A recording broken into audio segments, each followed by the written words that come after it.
Buenas tardes, profesora. Buenas tardes, compañeros. Mi equipo les va a hablar sobre cervicoartrosis. Mi equipo está conformado por Larisa Eneidi Martínez García, Noemí Durán Ledo y por su servidora Estefanía Medina Moreles. Bueno, ahora les voy a explicar un poco de la anatomía.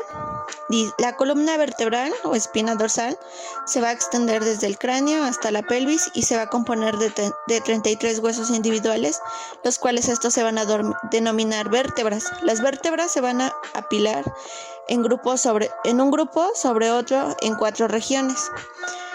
Cervicales se van a presentar 7, torácicas 12, lumbares de 5 o 6, sacras 5 fusionadas y coxis 3. Vamos a iniciar con lo que es explicando los huesos que se presentan.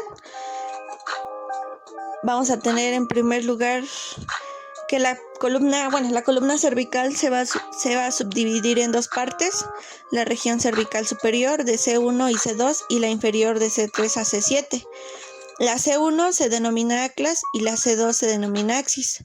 El occipucio, también conocido como hueso occipital, es un hueso plano que forma la parte trasera de la cabeza. Vamos a iniciar con el primero, que es el atlas, denominado C1.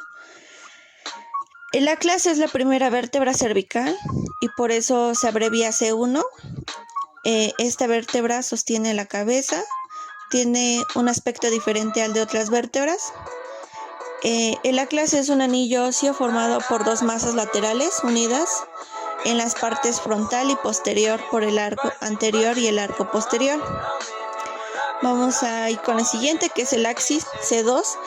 El axis es la segunda vértebra cervical, o C2. Es un proceso parecido a un diente sin punta que se proyecta hacia arriba. También se le conoce como el diente o proceso odontoide. El diente proporciona un tipo de pivote y collar que permiten que la cabeza y el atlas roten a su alrededor. Bueno, por consiguiente vamos a tener lo que son los músculos. A nivel del cuello hay músculos dorsales, laterales y prevertebrales. El tabique nucal divide la musculatura de la nuca en mitad derecha y mitad izquierda.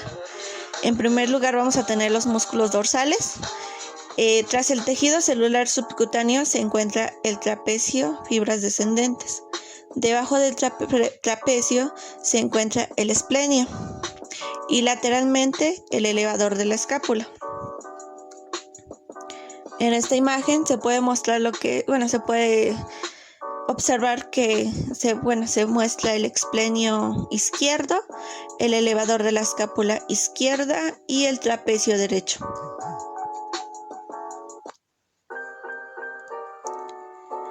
Luego vamos a tener lo que es el músculo esplenio. Se encuentra profundo al trapecio y medial al elevador de la escápula.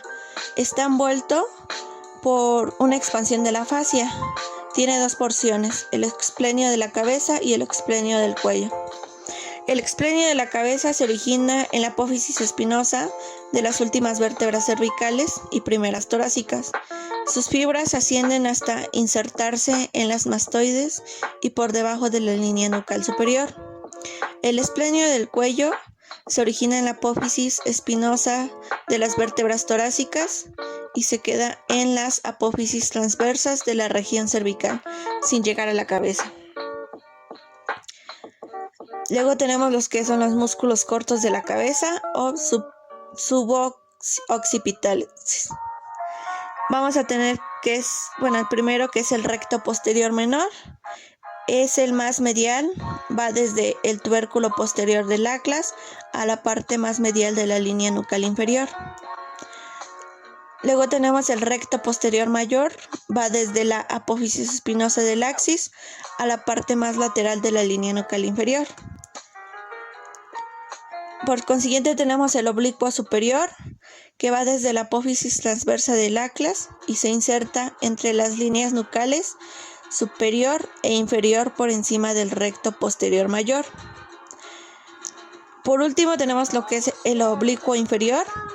Este va desde la apófisis espinosa del axis a la apófisis transversa del atlas.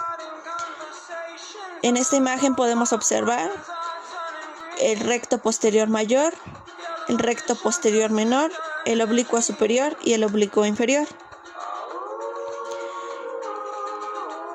En los ligamentos vamos a tener el ligamento nucal, el cual va a ser una hoja del tejido fibroso fuerte, el cual se va a extender desde la apófisis espinosa de la primera vértebra torácica hasta la protuberancia occipital externa.